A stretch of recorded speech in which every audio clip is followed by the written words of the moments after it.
I'm Kelly Smith. I'm from Clemson University, which is just over the Appalachians there in the corner of South Carolina. And I'm kind of weird. I mean, there's lots of ways to cash that out, but in the current context, I'm weird because I'm an interdisciplinary kind of person. I'm primarily a philosopher, but I'm also trained as an evolutionary biologist, and I spent the last 3 years thinking about astrobiology. So I guess I haven't quite decided yet what I want to be when I grow up. So anyway, I'm here to talk about METI kinds of things. But before I do that, I want to spend just a second talking about another project. I'm one of the people that's currently organizing a new academic group called SOCIA. And these are primarily humanists, but we're interdisciplinary, people who are interested in talking about larger questions concerning the search for life on other planets and space exploration more generally. So social, ethical, theological, political. If that interests you, having a serious scholarly conversation about that, just email me and I'll make sure you're added to the list. It's too late to make our second meeting, but our third meeting is already being planned. Okay, so METI. This was mentioned last night, in case you guys were there. He didn't go into a great deal of detail about it, but SETI is listening for extraterrestrials. METI is when you get tired of listening and you decide you're going to actually start beaming messages to extraterrestrials on your own. And for better or worse, this is something that's going to start being done in a systematic way, probably in the very near future. I had dinner last year with Bill Kitchens, who's a self-made millionaire. He designs amusement park rides, and he's decided in the last few years of his life that he wants to ensure humanity's cultural survival by beaming Wikipedia to likely star systems. He's already rented the telescope time, and he plans to push transmit button in 18 months. So whether you like it or not, unless something dramatic happens in the next 18 months, this is the world in which we live.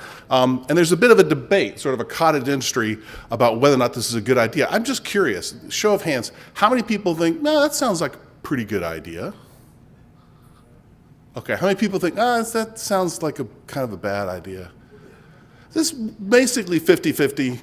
Given that I gave you the Interstellar Beacon Project as your prompt, maybe that sort of biased things against, because that's a particularly weird way of doing it.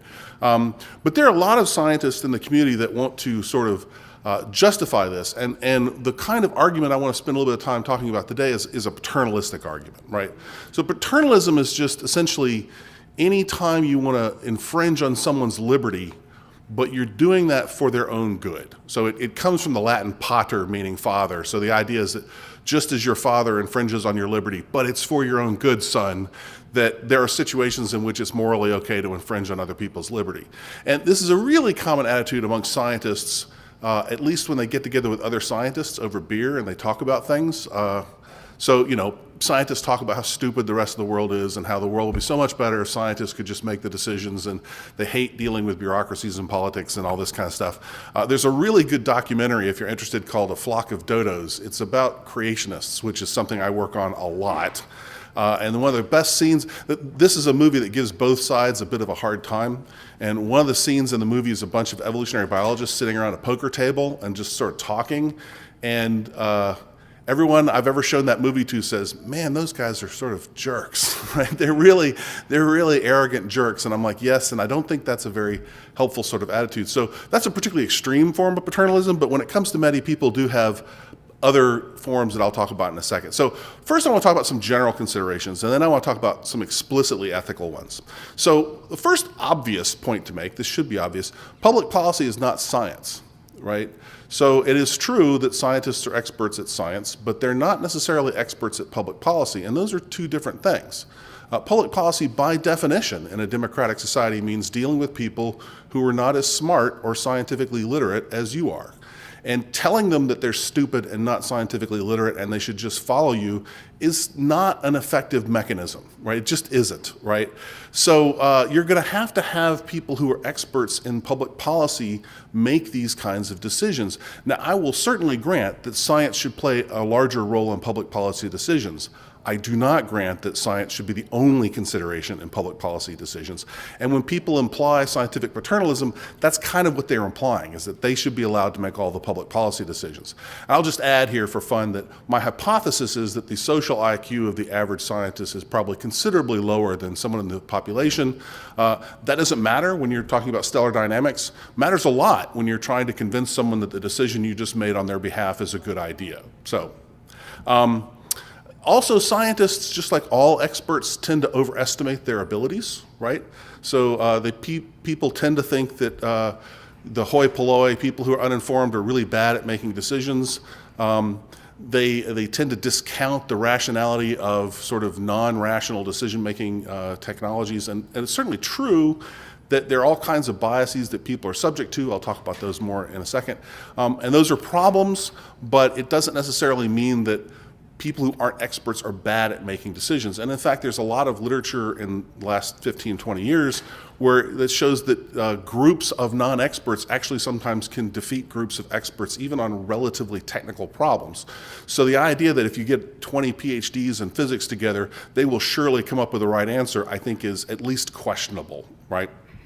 Okay, so, and then another point that people oftentimes make when they want to push METI is that the people who oppose messaging extraterrestrials have various kinds of biases, like over-aversion to risk and things like that. And that is certainly true, and it's a legitimate part of the conversation, but it's not as if scientists are in any way representative of the general public themselves, right? As I just mentioned, they tend to be less social. They tend to assume that aliens would be peaceful scientist types like themselves, which is highly debatable. They overestimate what they know. Clarke's first law is a great example of this. Arthur C. Clarke says, if a distinguished scientist tells you that something is possible, he's probably right. But if he tells you that something's impossible, you should not listen to him. They have a dog in the fight. They have a conflict of interest that I'll mention a little bit more in a minute. And of course, they're self-selected for being interested in all things space, and so they're biased to doing spacey kinds of things. Okay. Those are general considerations. Now I want to put on my ethicist hat, and I want to talk a bit about ethics. I will say, first of all, that what I'm going to talk about now, it's an ethical, not a scientific analysis. I think in many ways this is the core of the issue here, though most scientists miss it. I am aware of the reputation that ethicists have. I told Jim Benford the other day that I was an ethicist, and I saw him casting about for a shotgun.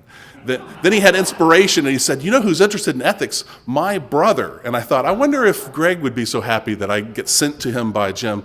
Anyway, the worst thing about ethicists is they make a living looking for problems, and that can be a useful thing, but sometimes they don't know when to turn it off. And so when I'm talking to a bunch of ethicists, I tend to be the undesirable object in the punch bowl who's saying things like, yes, but we have to be somewhat pragmatic. We can't, there's no such thing as perfection, and the perfect can't be the enemy of the good. But I'm not in that audience right now. I'm in an audience of scientists and engineer types, and so I'm gonna sort of channel my ethicist here. I think when it comes to METI, ethicists have a really, really good point, and it's not that hard to get across, at least I hope not. So let me take an analogy, bioethics. In medicine, we oftentimes are sort of presented with a situation where you might be tempted to treat a patient against their will, or at least without their consent. And in traditional medical ethics, there are three basic sort of situations in which that's okay. If it's not possible to get permission, like if the patient is unconscious, if the patient is not competent, so if they're an infant or a deeply demented individual, or if other people would be harmed. So even if I freely choose not to be treated for Ebola, the hospital security staff will restrain me and treat me whether I like it or not. So those are all conditions in which it's okay to override your inability to get consent. However, these are conditions that people might think that are not. The patient refuses for stupid reasons. That is not a reason to treat them. Or the refusal will harm or even in some cases kill a patient. So doctors oftentimes confront a situation where they tell a patient, you will die unless this happens. And the patient says, yes, but I'm going to pray really hard and it'll be okay. Modern medical ethics does not consider that to be justification. Whatever you think of the reasons, however confident you are of the consequences, that is not a morally good reason to intervene and force the patient to have whatever treatment it is you're trying to have. So we have an inalienable right to be idiots, right? So if you apply that to METI, right, then my basic argument is pretty simple. Look, getting permission, in some sense of that word, from humanity who's affected by this decision is not impossible. It's difficult, not impossible. Many people who oppose METI are not incompetent, right? Maybe some are, but many of them are not. And there's no significant cost to other people from not doing METI right now. So it is immoral to pursue METI at the moment. Now, I'll just point out, I'm in conflict on this. Personally, I would love to message aliens, but that's not the question. The question is whether or not I should have the right to involve this risk on behalf of everyone else on Earth without asking their permission, right? So consent may be hard, but it's not impossible. Doctors routinely deal with, and I love this phrase, low information patients. Patients who really don't understand the situation very well, they have to get consent. There are ways to do that. Medical schools spend a lot of time teaching people how to do this. The United Nations and other organizations routinely make decisions that have a collateral impact on humanity. That is hardly a perfect process, but it is not as if it's impossible to do. And it's a straw man to say that the only way that I would allow this to happen is if we took a vote of every single human being in existence, right? We can have a debate about how best to get something that looks like universal consent, and that's a legitimate debate. What we can't do is say, it's too hard, let's not bother, let's let a couple of scientists in a room figure out what to do. That's not an acceptable position. And in any event, convenience is not really an issue. I was on the Human Subjects Board. Some of you probably love Human Subjects Boards for many, many years. And this is a standard conversation I have with principal investigators. You know, I'd say, look, you didn't put this risk in your informed consent. And they go, that's a stupid risk. And I'd say, well, look, I agree with you. That is kind of a dumb risk, but you need to put it in your informed consent because some of the people participating in your study will care. And then they'll say, but if I put that in my informed consent, people will freak out and they won't join my study. And I say, you've just made my point. These are not research slaves. These are people you are asking to consent to be in your research. So if you withhold information that they consider relevant, even if they're idiots, you are not being upfront with them. And that's the same sort of thing applies in the case of METI. Opponents are certainly not all idiots, unless you think that Stephen Hawking is a moron, right? I mean, everyone likes to have someone like that you can point to and go, look, there's at least one guy who's really smart. And if you consider what I think is the best argument sort of against people who are against METI, well, we've already let the cat out of the bag. We've been radiating electromagnetic radiation since Marconi, so like the aliens already know about us. This strikes me as a very strange argument, because the whole point of METI is at least to make it easier for aliens to find our signals. So if you really think that aliens already know about us, there's no point of METI at all, and you don't need ethical arguments. You just say it's a waste of time and effort to send messages that have already been received. So if METI is going to be at all useful, it has to make things easier for the aliens, right? And if it makes things easier for the aliens, then it increases the risk. We can argue how much, but it definitely increases whatever risk is associated with contacting aliens. Right? That seems to be pretty straightforward. Low risk and acceptable risk are not the same kinds of things. Scientists like empirically tractable problems. I understand that. I've been in that situation before. And so when scientists debate this issue, they always try to come up with an estimate of what the risk level is of engaging in messaging, right? There's a sense in which that is an interesting conversation that completely misses the point, because the point is not what the objective level of risk is. Even if we could get that without massive error bars, right? That's not the point. The point is what an acceptable level of risk is. An acceptable risk is a calculation that involves all kinds of social, psychological factors, right? So to see the difference, just ask yourself, what would be a reasonable risk to undertake that the entire humanity and Earth itself would be completely destroyed? What's an acceptable risk of that? Now, you might have an answer to that question, right? But I submit to you that your answer to that question is not an answer as a scientist. It's just an answer as a human being with an opinion, in which case you should not get additional votes just because you're a scientist.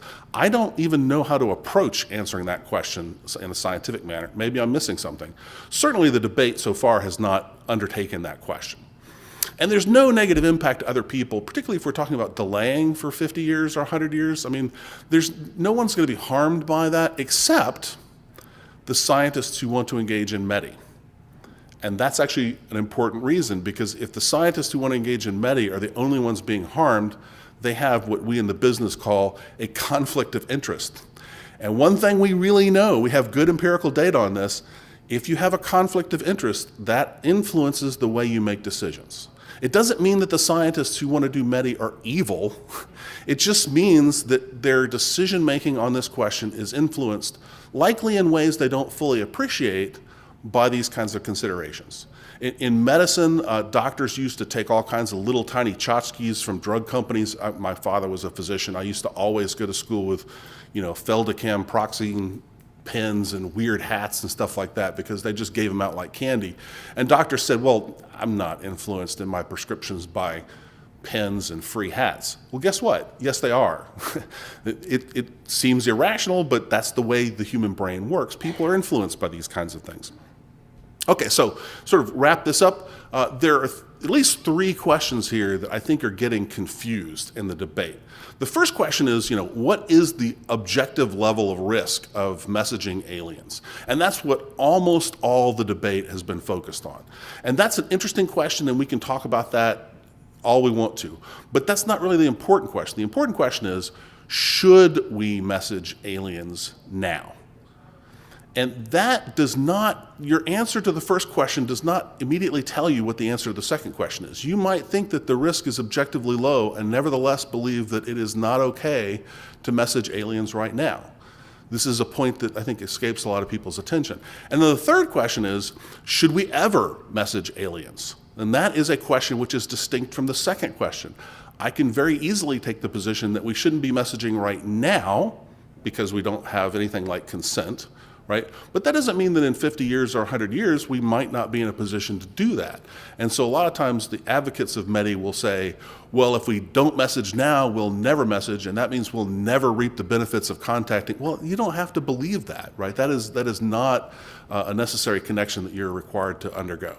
So I've got a couple other slides here that talk about some interesting stuff, but since I've got only 5 minutes left, I'm hoping there will be 5 minutes worth of questions, so I will shut up for now and answer questions instead.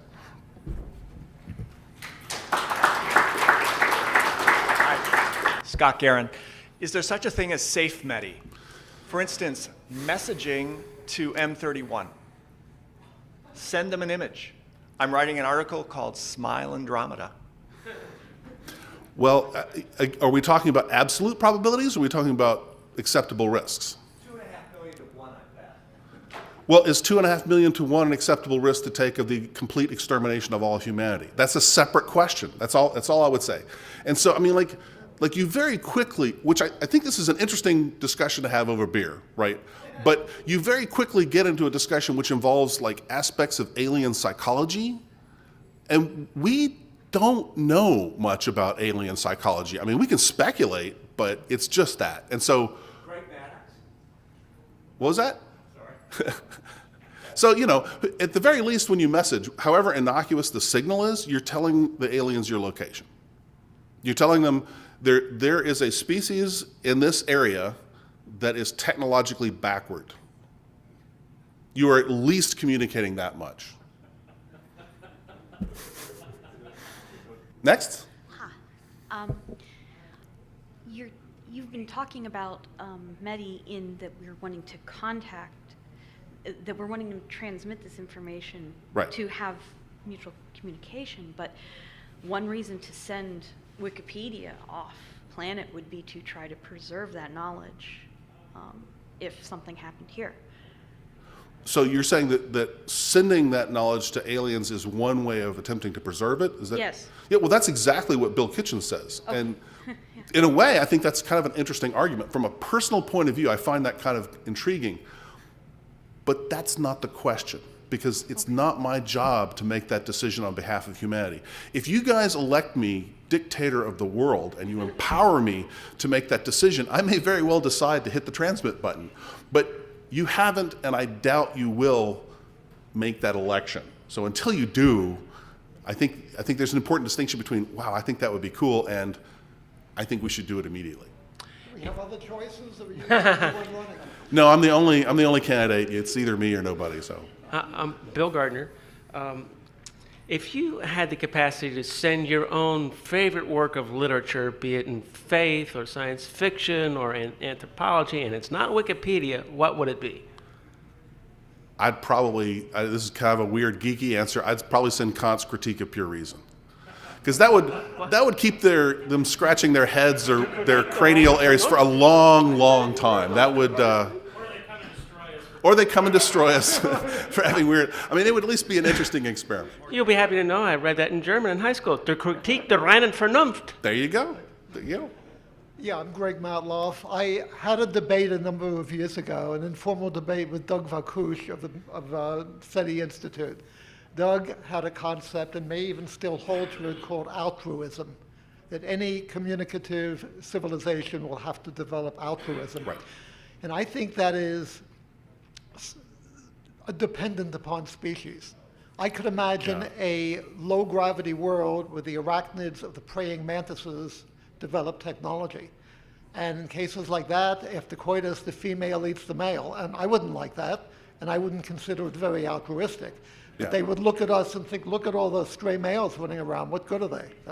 Yeah, if you tell me that it's more likely that a super advanced alien would be peaceful than warlike, I will buy that. But you can't But rule the out. question is, how likely is it, and or how much are you willing to risk on that? And I'm not. I don't think it's crazy to say I'm not willing to take that risk. I do have to say this was a very good presentation. Well, It thank was one of the best discussions of the issues involved from a sort of overall conception. I do think that you hand-waved a hard problem. Yeah. You used the medical analogy, which doesn't actually apply here, because in the medical analysis, there is a patient, and you know whether that patient consents or not. Right. Whereas in the case of humanity, there is humanity, and you sort of hand-waved the question, what does consent from humanity consist of? How do you know whether you've gotten consent from humanity? If Right. two people disagree, is that sufficient? Well, if and- 10, and- 100, Right. that seems to be the very tough problem that you have to think about. I think you're absolutely right. That is the hard problem. What I would say is something like this. If people who want to do METI recognize that as a problem and are willing to engage in a discussion of how to do that, I am perfectly happy to have that discussion. And it may very well be that we end up with something far less than a plurality of humanity that's living today, right?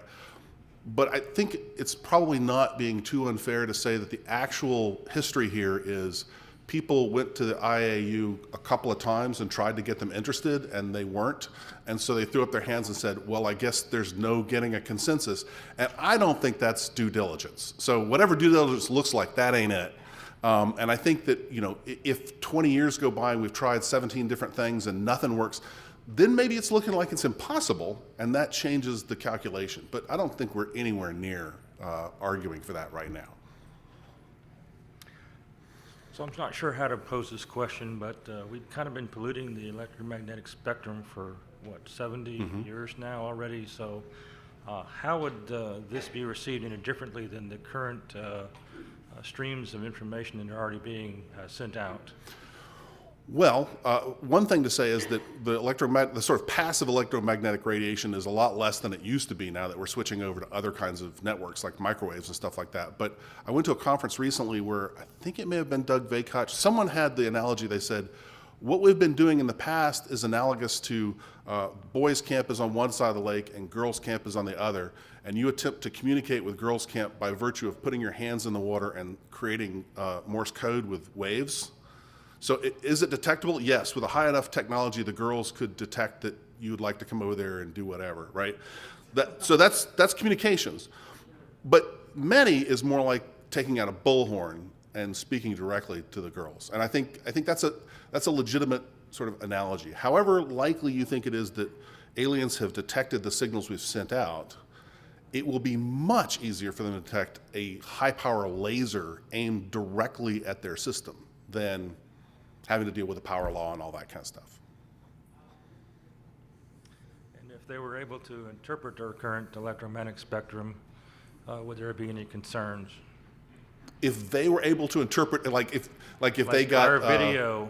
Yeah, the contact scenario where the first thing the aliens see is Hitler's 1936 broadcast. And yeah, that the would. subsequent 70 years. Yeah, that might pose problems. Although I would argue there's probably so many hurdles to understanding what that means that I'm not too worried that aliens would immediately know how bad that was. Yeah. Okay, assuming that the aliens had the capability of understanding, receiving whatever you want to do it, okay, they wouldn't be a worse apex predator than we are, because if they You were, sure of they, that? wouldn't they, we can. I don't think we can. I'm asking your opinion. Can we assume would they be a worse apex predator species than what we were? Because if it's too far, then they become paranoid and kill themselves. To be honest with you, I have no idea. I mean, I'm happy to speculate with you, although Yeah, that is please. best done over beer, right? But I mean, I really don't know. I think that there are lots of possibilities that you can dream up. Maybe, a hyper-advanced civilization basically sometimes decides that they just need to take out every competitor that might ever come along. The three-body problem has this, as one of their sort of hypotheses. There's some guy out there that just is willing to accelerate a rock up to a good percentage of the speed of light and say, bye-bye, competitor. And, I don't know. Is that worse than what we've done? I'm not quite sure how to make that comparison. You pointed out that even a 1 in 250 million chance of annihilation is too great to take, or that some people might think it's Some too people great. might think so, right? Yeah, but given the limits of the speed of light, aren't the odds of any bad aliens out there being able to affect us just about the same odds? And why not just accept the risk and see if anybody's out there? Well, there are two things to say about that. One is that's based on a technological prediction that no one's going to be able to somehow exceed the speed of light, which may be legitimate, may not. I'm not really quite sure. And two, it sort of implicitly assumes that if something really horrible happens to humanity in 1,000 years, not that big of a deal. Well, I would argue that that's still, like, if I knew that something I did today would cause the extermination of humanity in 10,000 years, I would not do it. I would rather die than cause the extermination of humanity in 10,000 years, even though it's not going to make any difference to me or anyone I've ever met or anyone I'll ever know.